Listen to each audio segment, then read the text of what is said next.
sun's out and I'm in London. But guess what? This may not last. So if you're traveling via the underground, make sure to carry an umbrella or brolly and or a rain jacket, because the weather is completely temperamental in London. Now, looking at this tube map, it looks rather daunting, doesn't it? I agree, but with a bit of practice and a bit of research, it's actually pretty simple to navigate. Tourists, I know, yes, you do tend to stick to zone 1, but here's a bit of advice. Why don't you venture out a bit further? If you go right up to the central line, right here, there's Epping Forest. And if you go right down to the district line, you have Richmond, which has a stunning park. Now, peak times are from 6:30 to 9:30 in the morning and from 4 to 7 in the afternoon. But this only applies to weekdays. So you can travel at any time of the weekend. There is no differentiation between peak and off-peak on the weekend. Now, off-peak during the weekday especially is much quieter and much cheaper. So if you can travel off-peak, I highly suggest that you do, because believe me, you don't want to be under somebody's sweaty armpit when the tube is crowded. I've been there and it's stinky and not a great place to be. You want to escape that. So definitely travel off-peak.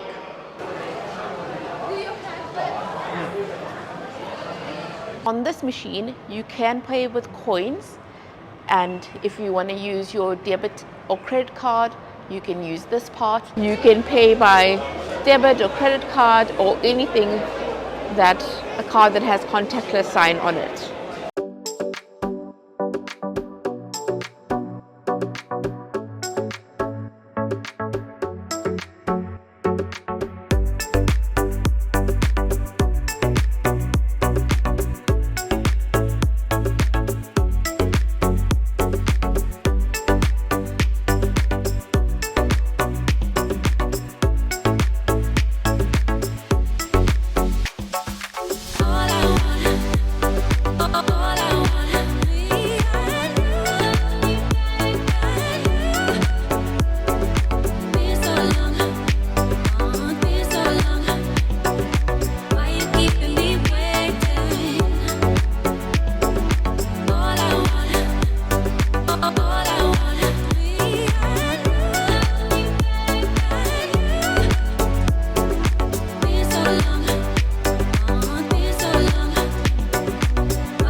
If you are traveling on the Bakerloo line, make sure to carry some water or a fan if need be, because it's really hot and really stuffy and you will need it.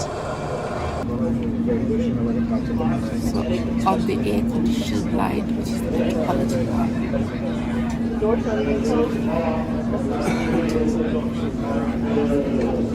This train is ready to depart.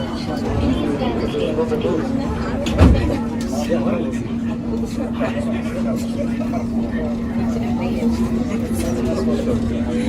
Please move right down inside the car. This train is ready to leave. Make sure you listen to the announcements because it helps you determine the next stops. Will not open at the next station. Please use other doors. Make sure you hold these poles tight if you are standing, because when the train stops, you can jerk forward very fast. So if you are standing, make sure to hold these really tight. I've had experiences where I felt like I was being flung.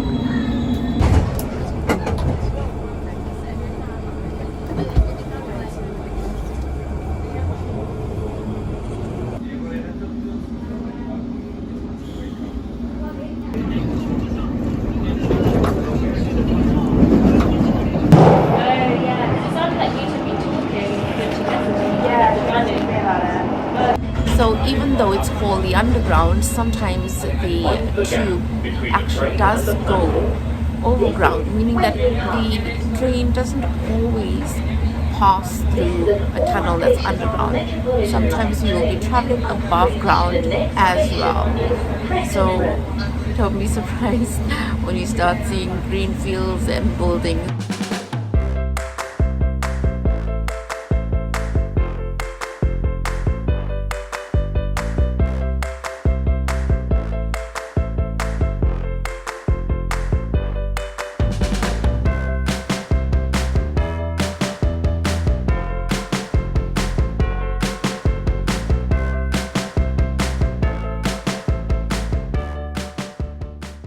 Priority seats, please allow for people that are pregnant, less able to stand. Remember, not all disabilities are visible. Above, you can see the route, the direction that your train is going towards, and the other lines available at specific train stations. Is King's Cross and Pancras. So when you're traveling, especially down the escalators, you need to make sure that you please stand on the right so that people who are rushing can walk on the left.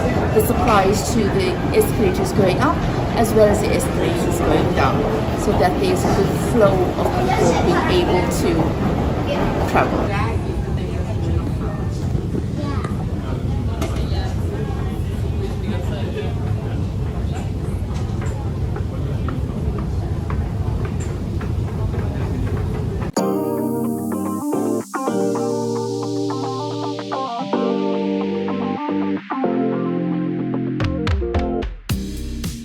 I'm at Liverpool Street at the moment and I need to get a connecting train. So as you can see up above, it shows you the way out, and it also shows you the central line, and then it also shows you the way to get to the overground trains. So that's really helpful to know. Unfortunately, not all tube stations have lifts, so sometimes you'll have to carry the pram or you'll have to carry your very heavy luggage. So just be aware of that, because you don't want to be caught off guard, especially if you're not very mobile. Sometimes there are many stairs. If you are traveling with a baby or a person in a wheelchair, then try to look for the signage which says lifts, because that will help ease your journey. Sometimes they aren't easily in sight, so you'll have to look carefully. People are getting off the train, so when you are trying to get onto the train, make sure that you allow people to get off first. So when you are exiting, make sure that you tap out, because if you don't tap out, you will have a penalty and you don't want to do that.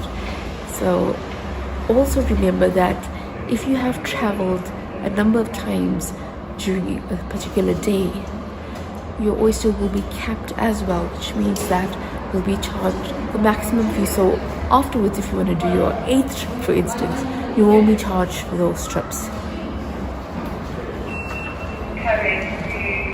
Also, if you see an elderly person traveling on the tube, or pregnant person, or person that has a disability, please offer your seat to them. Now, you've on the underground and you're exiting and you are so confused. You can see a person that works on the Transport for London and you're a bit nervous to ask them for help. Don't be. They are extremely friendly and are so willing to help.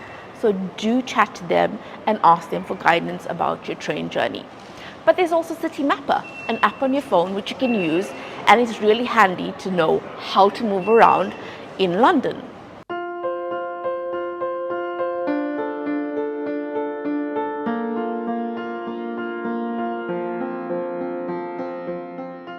If you're on the tube and you are lost and you don't know whether you should actually get off at the next stop or not, simply ask the passenger that's sitting next to you. Yes, Londoners don't talk on the tube, but they are really helpful and they will assist you. So simply ask them, should I get off on the next stop? This is where I'm heading. You've arrived at the tube station, but you're unsure of which exit to actually use. So just be cognizant that many tube stations may have various exit points. So plan ahead. So the great thing about the underground is that there is fantastic signage which helps you.